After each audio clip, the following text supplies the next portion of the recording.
Road trip, road trip.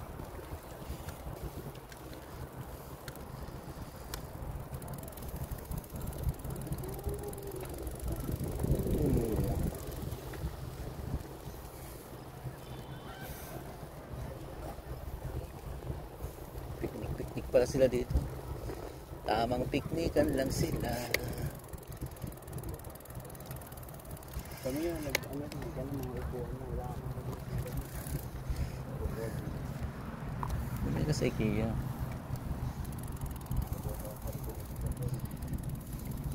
Tambay na kami sa mga pag-pag.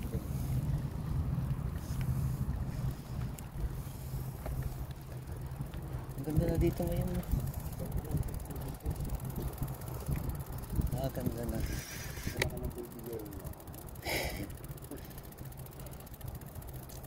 Ito, dami mong ilaw sa ulo.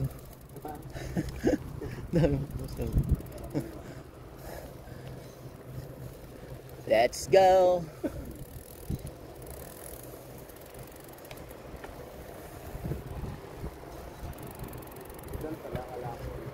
Sudan Embassy.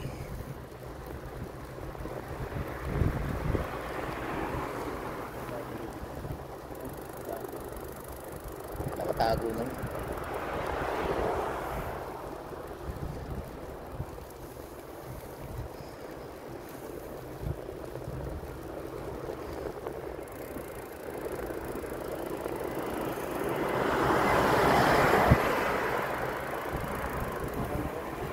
Kaya nga eh. Kaya na naglalaro mga Kahit sa wedding day Sabado, sila rin wala naman. O konti so, naman maganda rin, marami rin nakatambay na may nag-aalok ng robot, Doon? Kaya i-bike yan? Ha? Kaya i-bike? Ano naman? Bawadi? Oo, ano sabihin na natin ng bike?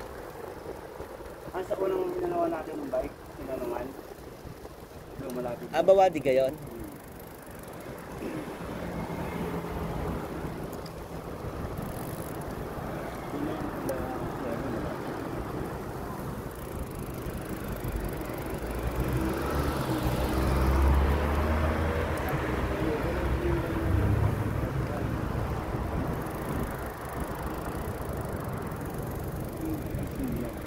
Yan, dire-diretso lang.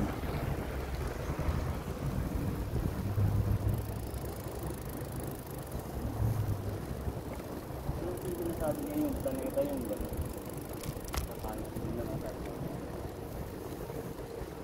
Saan tayo sa Biyernes?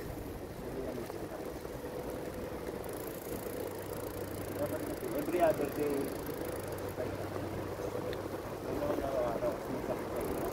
Kaya nga. Itong araw ngayon. Dito sana kung marami tayo dito sa fountain. Dapat pag fountain kan. Bibit-bitin mo itong ano, hindi kami yung pwede sakyan. Hindi kami nga nakapark lang eh. Ay, hindi pwede. Hinuli kami. Kahit naglalakad na kayo, nabit-bit ka. Kami nakaupo mismo doon sa may fountain nga. Oo. Nagkakape kami. Dito rin kasi may dalang kape. Tapos si Kinon niya. Dumaan yung security, tinigilan kami. Pinituran, kinuha yung kama number namin. Wala namang bayad. Kuwan lang parang report lang nila. Kasi mamaya pakita sa kon. Bawal pala doon sa loob yung bike. Dapat doon namin i-park sa mismo, sa labas mismo. Isa may papark doon sa labas. Nakawin naman dun. Manakaw talaga. Hindi pala pwedeng itabi doon sa may upuan. Hindi na pwedeng gano'n. Oo. Gaya dati.